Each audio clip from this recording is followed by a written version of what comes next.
This is going to be another kind of a quick session of my all grain oatmeal cookie chocolate stout. I'm going to be adding some different ingredients, so I'm going to go over them real quick. I'm going to add an extra pound of organic oats. I'm going to roast these in the oven at 350 degrees for 30 minutes to get that cookie smell, and then add them to my mash tun.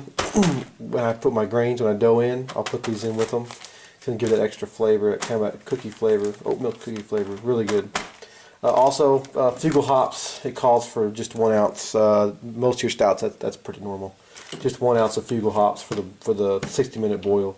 Also, I'm going to add some chocolate, 8 ounces of unsweetened baker's chocolate. I will warm this up and loosen it up, and I'll add this into the last 10 minutes of the boil, or 5, I haven't decided yet. And some molasses, full flavor. You can do brown sugar. I'm going to do molasses. Real important about this is don't add this in the first of your boil. Add it in the last 5 minutes or 10 minutes of your boil. Because if you add this in at first, you're not going to get any flavor out of this. You get some fermentable sugar, but it's not going to add any flavor. It's just going to make your beer very dry. So don't add this until then. You can even add this in your primary fermenter after you've already did your boil. Pure vanilla extract calls for vanilla beans on a lot of these. I'm just getting pure. Don't get imitation. Get the real stuff. Vanilla extract, half a teaspoon in your primary would be plenty. It calls for real vanilla bean, but I'm not going to buy Maker's Mark bourbon to soak 2 vanilla beans in, a whole bottle of bourbon. That's what it calls for. So this will work just fine. But anyway, that's a quick overview, and I'm going to get these in a cookie pan and get these in the oven roasting 30 minutes, and then I'll come back and our dough in. Alright, just about ready to dough in. I'm going to give you just kind of a quick little overview of what I've got ready to go so you guys can see it. I got my grains already crushed. I got my 2-row, about 9 pounds American 2-row, 8 ounces of rolled oats, about 12 ounces of chocolate malt, 12 ounces of roasted barley pre-mixed in there to give it that nice chocolatey flavor, that chocolate roasted malts. It's all ready to go. 12 pounds of grain. Mash water heating up. These are my oats in the oven right now. They're roasting for 30 minutes before I put them into the mash tun with the grains. Let's see, my yeast yeast starter's going good. I stopped it. This yeast is settling out. It's ready to go. And if we come out here, I'll show you what I've got out here.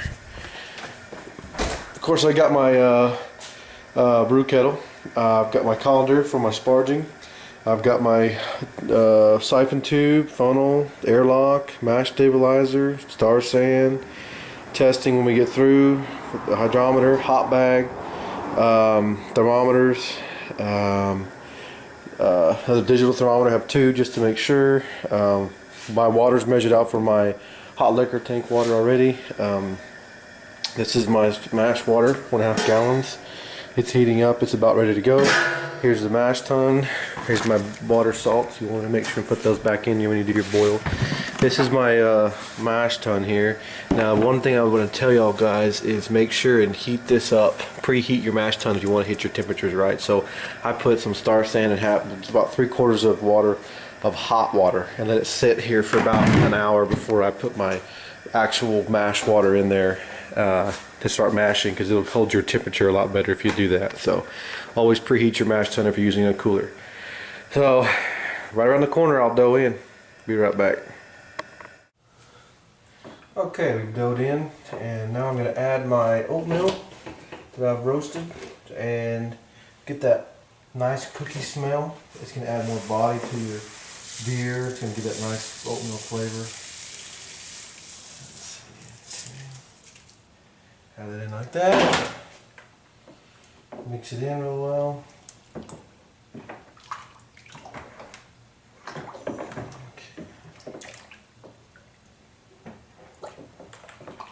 We're sitting at about 157, which is perfect for me because you want a little bit higher temperature on these chocolate beers. I do, because you get more body and you get a higher gravity reading, and it's a little bit sweeter. So you want to keep it at that. So we've got About 40 minutes left of our mash, and we will start verlofting and start heating our strike water.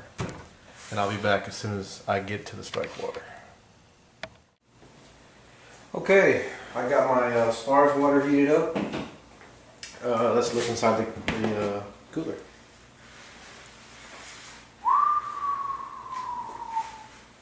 Looks good, folks.